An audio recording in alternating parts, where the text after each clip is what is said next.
Welcome back, Forgotten Crimes fans. Today, we're unraveling the dark and twisted tale of Henry Lee Lucas, a man who claimed responsibility for hundreds of murders, though the true number of his victims remains a mystery. He has gone down in history as one of America's most infamous serial killers, yet his legacy is riddled with controversy due to unreliable confessions and his complicated psychological state. Regardless, the stories of his gruesome crimes captivated the world and exposed the flaws within the justice system that allowed for such a character to manipulate it for years. Henry Lee Lucas was born on August 23, 1936, in Blacksburg, Virginia, into an environment of unimaginable abuse and neglect. His mother, Viola, was a violent alcoholic who regularly beat Henry and forced him to dress in women's clothing, even sending him to school like this to humiliate him. His father, Anderson Lucas, was a double amputee who lost his legs in a train accident and eventually died of hypothermia after collapsing drunk outside the family's home.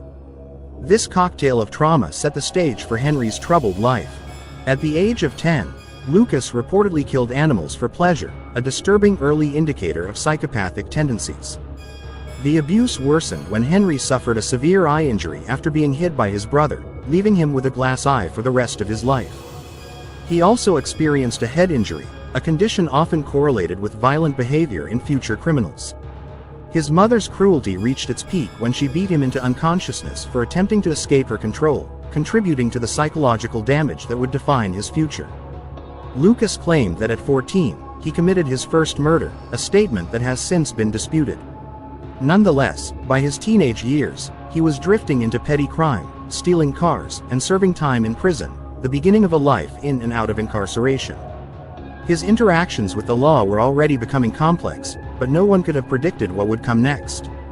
One of Lucas's most infamous crimes is the murder of his mother in 1960. After years of enduring her abuse, Lucas finally snapped. During an argument, Lucas claims Viola attacked him with a broom, and in retaliation, he stabbed her to death. He later expressed little remorse, citing the constant abuse he endured as a child as justification for his actions. Lucas was sentenced to 20 to 40 years for second-degree murder but was released after serving just 10 years. His early release would prove to be a fatal error, as his reign of terror had only just begun. Upon his release, Lucas drifted across the southern United States, and it was during this time that he met Otis Toole, a fellow drifter and convicted killer, in Jacksonville, Florida. The two quickly formed a bond, not only as companions but also as partners in murder.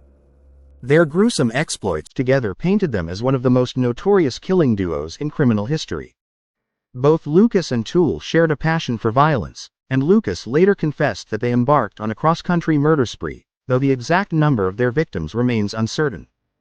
Toole, like Lucas, had a tragic and abusive childhood, which contributed to his criminal behavior. The two fueled each other's violent tendencies, often abducting and killing their victims in the most brutal ways. At the time, police believed their murders could number in the hundreds, although much of Lucas's confessions were inconsistent and later proven to be lies. Still, they confessed to many heinous acts, including the murder of Toole's young niece, Becky Powell, whom Lucas had taken in after Toole's arrest. The dynamic between the two killers was marked by a twisted sense of loyalty and sadistic pleasure. In 1983, Lucas was arrested for possession of a deadly weapon, and while in custody, he began to confess to a staggering number of murders. He claimed responsibility for over 600 killings, a figure that was impossible to verify but nonetheless shocked investigators. At the height of his confessions, Lucas was known as the man who had killed more people than anyone in U.S. history. However, Lucas's credibility was quickly called into question. Law enforcement officials began to realize that many of the details in his confessions didn't align with the facts of the cases. In some instances, Lucas was proven to be in a different state at the time of the murders. It became clear that Lucas was fabricating many of his stories, likely for the attention and privileges that came with his cooperation, such as improved living conditions in jail. This web of lies created a massive controversy, as some law enforcement agencies closed unsolved cases based on Lucas's unreliable confessions. Despite the confusion, Lucas was convicted of 11 homicides, including the murder of Becky Powell and an elderly woman named Kate Rich, whose body Lucas mutilated and burned. While he was sentenced to death in 1984 for the murder of an unidentified woman known as Orange Socks, His sentence was later commuted to life in prison by then-Governor George W. Bush due to doubts about his guilt. Henry Lee Lucas died in prison on March 12, 2001, but his legacy continues to haunt both the families of the victims and the law enforcement agencies involved. His case exposed significant flaws in the justice system, particularly in how police handled confessions and pursued leads. Lucas was able to manipulate investigators, using his charm and claims to influence their investigations, which led to false conclusions and wrongful closures of cold cases.